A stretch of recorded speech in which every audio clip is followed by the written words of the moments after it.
नमस्कार दर्शक बंधु ए ईपीएफओ आसला एक नुआ अपडेट तो चलतु डिटेल सहित जाना राज्य सरकार ईपीएफओ को नहीं कौन कौन बड़ घोषणा आनी कौन नया अपडेट आनी डिटेल सहित जाना यही वीडियो मध्यम तो आउ डेरी नक भिडियो को स्टार्ट करने पूर्व मुझे कही रखी कि जदि आपण मैंने आमर ये चैनल को नुआ निश्चिंत भाव में यही चैनल गोटे लाइक शेयर सब्सक्राइब करने को भूलें ना।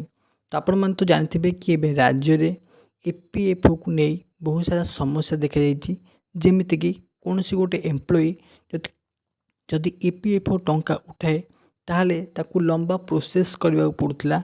तो यह दूर करने राज्य सरकार एक नुआ सुविधा आनी कौन जो हिताधिकारी मानकर ईपीएफओ अकाउंट अच्छी जो मैंने प्राइवेट हो कि गवर्नमेंट जॉब कर स्वतंत्र भाव में एटीएम कार्ड जोगे दिज्व से एटीएम कार्ड माध्यम आपण मैंने ईपीएफओ टंका बहुत सहज उपाय उठे पारे।